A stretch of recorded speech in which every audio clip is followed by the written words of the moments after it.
Selamat malam Bu Renata. Kali ini saya akan mempresentasikan tentang penyakit tuberkulosis. Tuberkulosis adalah penyakit menular yang disebabkan oleh infeksi dan berpotensi serius, terutama pada organ paru-paru. Penyakit ini menjadi satu dari 10 penyebab kematian dan penyebab agen infeksius. Lalu kedua, penyebab TBC. Seperti yang sudah dijelaskan sebelumnya, penyebab TBC adalah infeksi Mycobacterium tuberculosis. Bakteri penyebab TBC ini umumnya menyerang paru-paru. Bakteri bisa menyebar ke orang lain melalui percikan air liur yang dilepaskan ke udara saat penderita TBC bersin, batuk, atau meludah. Meski dapat menyebar melalui udara, penularan penyakit TBC tidak semudah penyebaran flu dan batuk. Proses penularan bakteri TBC membutuhkan kontak yang cukup dekat dan lama dengan penderita. Misalnya, tinggal atau kerja bersama dan sering melakukan interaksi dalam kesehariannya. Lalu ada gejala TBC. Gejala TBC biasanya batuk, nafsu makan menghilang, demam dan keringat dingin pada malam hari. Batuk berdarah, kurang berenergi, rasa nyeri di dada, dan batuk berdahak dengan waktu yang berlangsung cukup lama, yakni sekitar 21 hari. Penyakit TBC ini mudah menyerang apabila sistem kekebalan tubuh sedang menurun. Jadi jika kekebalan tubuhnya sedang naik, tidak mudah terpapar oleh virus TBC. Lalu ada pengobatan tuberkulosis, adalah dengan minum obat selama jangka waktu yang dianjurkan oleh dokter. Jika pasien berhenti minum obat sebelum waktu yang disarankan, bakteri TBC berpotensi kembali kebal terhadap obat yang biasa diberikan. Akibatnya, TBC menjadi lebih berbahaya dan akan lebih sulit diobati.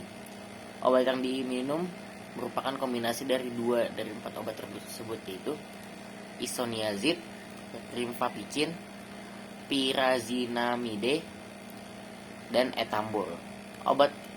Obat tersebut harus diminum secara rutin 6-9 bulan. Sama seperti obat-obat lain, obat TBC juga memiliki efek samping antara lain warna urin menjadi kemerahan, penurunan efektivitas pil KB suntik atau susuk, gangguan penglihatan, gangguan saraf, gangguan fungsi hati. Untuk menghindari efek samping di atas, dokter akan menyesuaikan jenis dosis obat dengan organ yang terinfeksi. Dokter juga akan menyesuaikan pemberian obat dengan usia dan kondisi pasien, terutama pasien anak dan ibu hamil. Pada penderita yang sudah kebal dengan kombinasi di atas, dokter akan memberikan kombinasi obat lebih banyak dan lebih lama. Lama pengobatan mencapai 20-30 bulan. Oleh karena itu, kepatuhan pasien dalam pengobatan sangat diperlukan. Hal ini untuk menghindari risiko gagal pengobatan, jangka pengobatan lebih lama, atau kebal obat. Selama masa pengobatan, pasien juga menjalani pemeriksaan rutin untuk memantau keberhasilan obat. Obat ini harus dikonsumsi rutin.